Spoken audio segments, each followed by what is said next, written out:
Hello, everybody, and welcome to my tier ranking of every WWE superstar in this respective tier list in the year of 2024.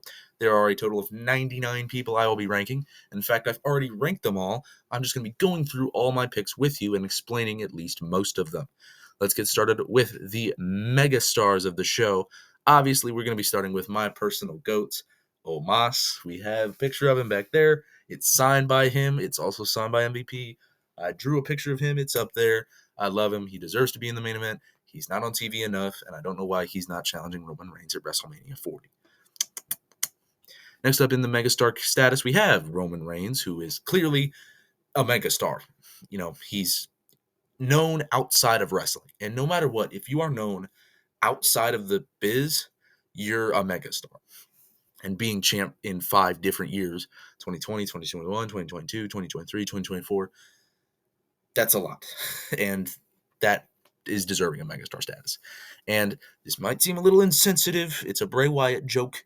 However, I think it's pretty funny and it's pretty realistic. Roman Reigns has been champion for so long that the guy he beat for the title isn't alive anymore. That's a bit of a dark joke, but it's the status of Roman Reigns' title reign. Next up in the megastar status, we have Seth freaking Rollins, the World Heavyweight Champion. Again, he's a little bit injured right now. However, even then, he's in a Marvel movie. Well, he got cut from it, but he was the main villain in a Marvel movie, so that's really cool. Clearly, he's known outside of wrestling. Good job, Seth. And even outside of being known outside of wrestling, it's just good. Therefore, he is in the megastar status. Other good wrestlers include Cody Rhodes, who's also very well known outside of wrestling. I think you can ask someone who does not like wrestling, who's Cody Rhodes, and they might not know. Some of them might, like, oh, that wrestling guy, but most of them probably won't know. And then you can ask them, oh, have you seen the hashtag, we want Cody? And they'll say, oh, yeah, I remember that, because so many big companies have been saying it. Even like major soccer teams have been saying it, and it is really cool.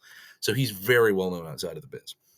Then we have people like Gunther, who's just really good. He's been champion in 3 separate years now, 2022, 2023, 2024.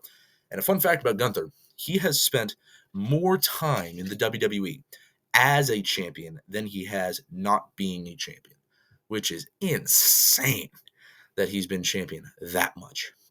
Another guy who's really good, Randy Orton, duh. Again, it's a thing of people know it outside of wrestling. Like, I have a friend in my media class who occasionally, because he knows I like wrestling, will say like, hey man, can you get me with an RKO? I'm going to RKO you. And people know what an RKO is, even though they might not have seen wrestling before. They might just say it because it's cool and they've seen people go before. So, very good. John Cena, duh. Logan Paul, duh. Rey Mysterio, I think, is debatably in this category. He's the last guy I have up here. Because I think that while maybe not as well known as somebody outside of wrestling like Randy is, he's that big of a star, Hall of Famer and all.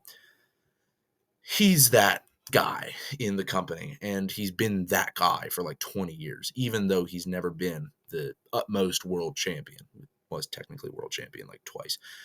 One of the title reigns was a day, and it was ended by that guy, and then the other one was not good, so it doesn't count. Next up, we're going down to the main event status. We have a few people here. We have CM Punk, and he's hurt.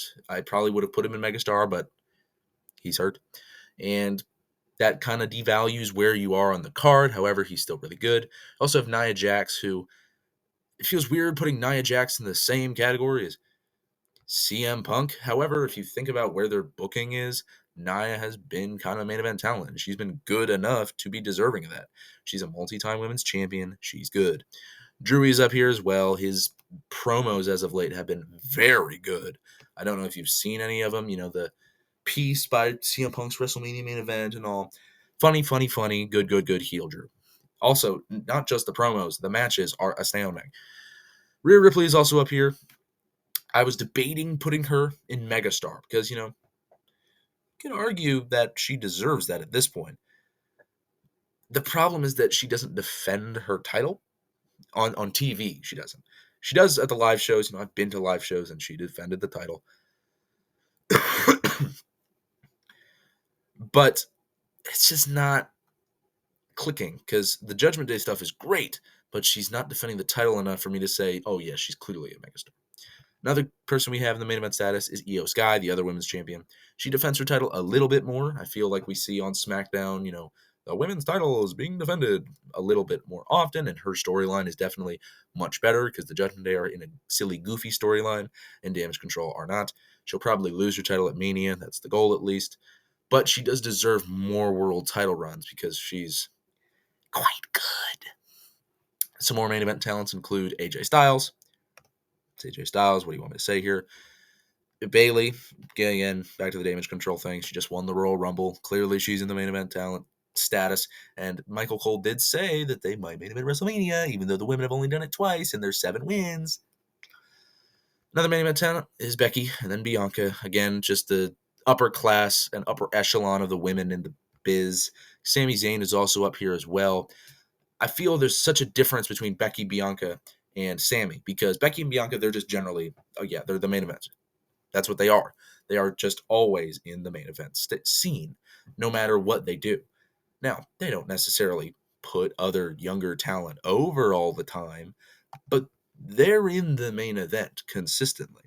Sami, on the other hand, he was nowhere close in 2021 and early 2022. But then, hey, WrestleMania 38 came around. He talked to Roman Reigns, and here we are. He main evented an episode of WrestleMania. Night of WrestleMania. He won that match. He's had a couple world title shots. He arguably could be world heavyweight champion after WrestleMania. He's doing great. Charlotte Flair is also up here. Again, should probably put her with the rest of the upper women's talent. Just constantly in the main event. This is honestly the new 4 horsewomen now that Sasha's probably going to be in AEW. Sorry, Mercedes. And this is a deserving crew of the 4 horsewomen moniker. We also have Jey Uso because, main event Jey Uso. The joke that he's never actually in the main event is funny. He has main evented 3 pay-per-views, 4 even, if you count WrestleMania. So, WrestleMania, Money in the Bank, SummerSlam, and Survivor Series. He main evented all of them. So good for him. Does he deserve it? I think he's a little more over than his brother is, and his brother is a little bit further down. But I think Jey Uso, even while being kind of a joke, he's not actually in the main event, does deserve the main eventer status. Then we go down to the mid-card, where his brother is eventually. We're going to go through these 2 rows at a time. I'm not really going to discuss any of these. Most of these make a lot of sense, in my opinion. So you got people like Finn Balor, Damian Priest, Kairi Sane, and Asuka. Even as tag team champions, they're the tag champions. They're not main event. Kevin Owens is in here. I was going to say that he was going to be main event, but he hasn't really done a lot recently. LA Knight, again, would have said main event. He's not there to win. He's basically a combination of Zack Ryder and if you put 2013-14 Daniel Bryan in main event matches to always lose them. Dominic is also in here. I think he's certainly a superstar. And other people like R-Truth, I think, because of what they've done and how long they've been here, are certainly superstars. Bobby would have been main event, but this feud with Karrion's kind of dragged him down a little bit. Ludwig and Ivar are up here, different than their tag team partners because they're the better of each respective team. Eric's is a little different because he's hurt. Chad Gable deserves to be up here. I don't really care what you have to say about it. He's that good. He's basically the next Kurt Angle, and that's where he should be pushed, but he's not. Chad Gable's been in the WWE since like 2016. He was a tag team champion with Jason Jordan. He's been around that long. Again, Andrade and Naomi, I didn't really have a lot to discuss here. Of course, I put Naomi next to Jimmy. But they're new. Well, not new, but they just came back, so we don't really know a lot about them yet. However, they both are presumably signed, Naomi to SmackDown, Andrade to Raw, so that will be good. Yes, there's 2 Chelsea Greens. They had a duplicate in here. I don't know why. Nonetheless, Chelsea's up here as well. Jimmy Uso, as I said, not as up as his brother is. I think Jay is a little more over, so he deserves the main event status a little bit more. You can look through the rest of these and agree or disagree. You can voice your opinions in the comments if you want to. I will probably read most of them because I only get 4 or 5 comments max a video, so I like reading them. Braun Strowman's up here. You could argue him a little higher or lower, but because of the injury, I decided to put him in Superstar for now. Julius and Brutus are both in here, so is Ivy, all the Diamond Mine. Julius, I think, in future will probably be the best of the bunch, should be pushed also like Kurt Angle because he's very good. There was a match he had in NXT where he had it was a tag team steel cage match, and he had one of the guys in an ankle lock. The other guy tried to rush him. So he put the ankle lock, kind of locked it underneath his arm, kicked the other guy, one arm power bomb, and then got back into the ankle lock. He's that good. Zelina Vega's also in here. She's just kind of chilling around. She doesn't have matches that often, but she's hanging about and she's doing stuff. Shinsuke's also in here. He fights with Cody all the time. Solo's in here because he's Anoa'i. Dakota's in here because she's helping with damage control. She might be back soon. We'll see about that. The Miz is also on here because he's been kind of banging. Both of British Strong Style are here because they're good. I was going to put them in the main event status, but because of their booking, I don't think I can do that. Zoe Stark is also in this area. You know, she's not pushed as much as someone like Shayna, who would also probably be in here. But she's pretty good. I think that you could argue her being a future tag champ, potentially world champion. But, you know, long way away. You need to improve everything first. But for now, certainly a superstar. Next up, we're going to be going down to the mid-card. They're not top tier, but they're still chilling. Alexa's in here again, injury. Well, not injury, pregnancy. So she doesn't really count here. I just needed somewhere to put her. JD's also in here, probably the least experienced of the Judgment Day, but he's very good at selling, if you remember the RKO from Survivor Series. Bronson Reed, Otis, Theory, Waller, they're all in here. Both of AOP would be in here, but only one of them is. I think this one's a com. Carrion's in here because he's boring. Like, I want to like Karrion Kross, but I just can't because he's boring. He's fun occasionally, but he's boring 90% of the time. Both of DIY are in here. If you go to NXT, they'd definitely be in the megastar status, but because of how they're booked, again, I can't arguably put them up there because they just are not at that point yet. A couple other people are in here. You know, the LWO is in here. Scarlett's the former world women's tag team champions. Caden and Katana lost a couple of weeks ago. Then we go down to the rest of the mid-card section. It is the LWO Legata del Fantasma combination. They're mostly in here.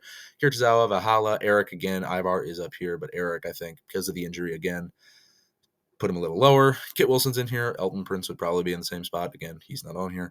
Jinder Mahal's in here. Santos Escobar's in here. Tegan and Candice. Funny joke. Then we have the low card. I didn't like putting many people in here, but some of them I just had to.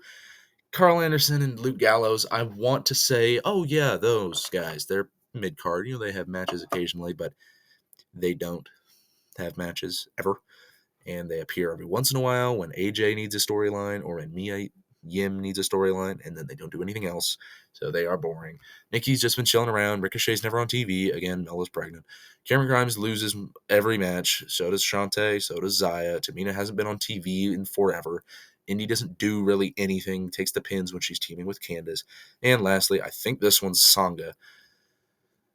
He doesn't do a lot. I put Jinder a little higher because of the world title thing, but Sangha has not done that much on WWE TV as of late. So that's everybody. I hope you agreed with my list. If you didn't, or you did, you can voice your opinion in the comments. Say that, oh, what are you talking about? You know, Mia Yim should be a megastar and Seth Rollins should be in a mid card.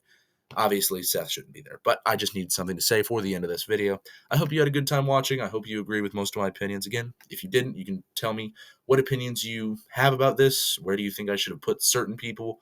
Why do you have 2 Chelsea Greens? It's not my tier list. I didn't make it. I just found it on tiermaker.com. Nonetheless, have a good day, good evening, good night, good morning, good dawn, good dusk, good whatever. Don't forget to subscribe, and goodbye.